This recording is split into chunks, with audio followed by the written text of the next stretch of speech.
Hello and welcome to this review of my recent run as Germany in EU4.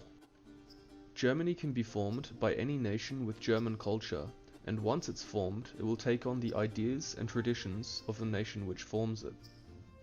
For this run, I started off as Brandenburg for their Prussian ideas, then I formed the nation of Prussia, and then later formed Germany. Prussia is a great choice for forming Germany, as it has some of the best military ideas of any German culture. If you're going after Steam achievements, you'll obviously get the Early Reich achievement from forming Germany, and you'll probably get the Fine Goose Step achievement if you maintain enough discipline while you're still Prussia. In my run, I also got the Industrial Powerhouse achievement from getting 10 furnaces, so look out for coal. The Emperor's New Clothes, Grand Duchy, and Aggressive Expander are also easily achievable during this run. Brandenburg starts out in a somewhat difficult position with the large neighbours of Bohemia, Poland and Denmark. Expansion can be difficult, and you have to be careful not to overextend yourself with Austria as the Emperor at the beginning. However, once you make it past these challenges, Brandenburg and Prussia can form a serious military powerhouse, being capable of whatever level of conquest you desire. For my run, I wanted to pull off a solid European conquest for the sake of getting the achievement and testing out the famous Prussian army, but I had no real interest in colonies or world conquest. In the lead up to the Religious League War, I allied Poland and Saxony, and this carried me through quite well. The League War ended up making Protestantism the official religion of the HRE, and after this I allied France, who was Catholic, and Russia, who was Orthodox, to limit the AE. The nations of Prussia and Russia, as a combined force, are easily able to crush the Commonwealth, especially if there's a powerful force coming from the south in the form of Austria or the Ottomans.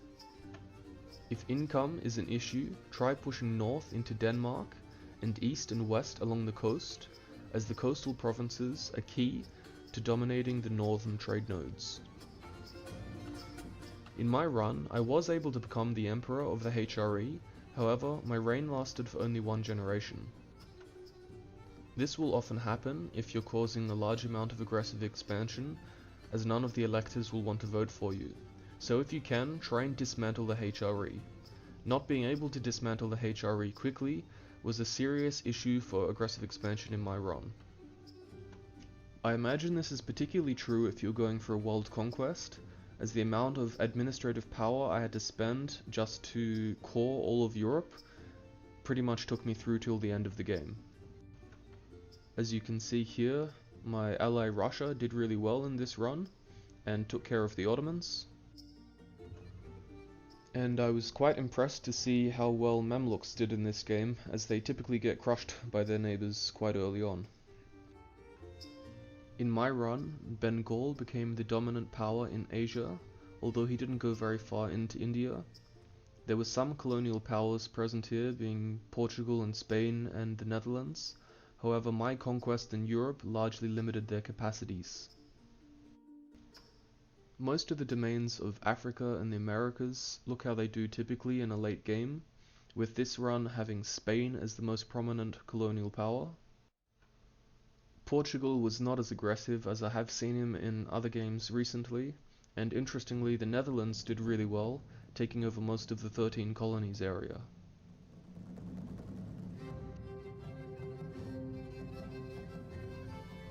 By the year 1821, I had pulled off the conquest in Europe I had set out to, and I had gotten the achievements I aimed to get.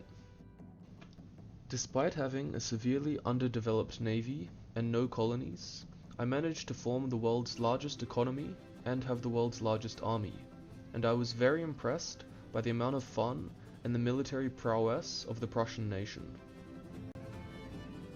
As far as military engagements go, this was my most decisive EU4 run to date.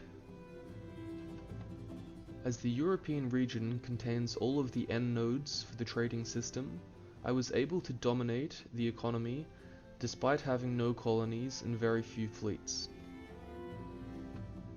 By the end of the campaign, Germany was a clear leader in every military category.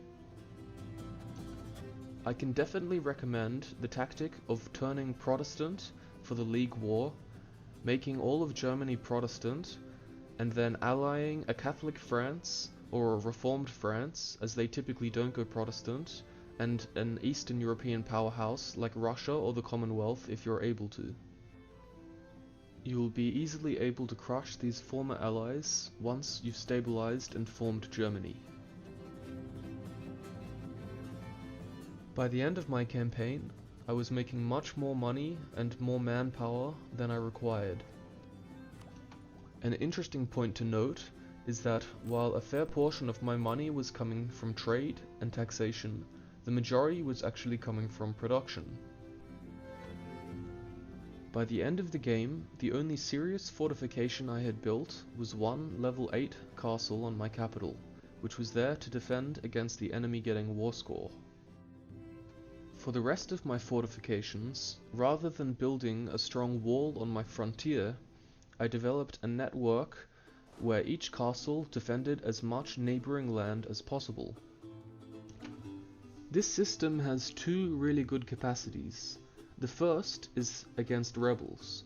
When rebels spawn next to a fortification, they don't give the separatism bonus, unless they've captured the fortification.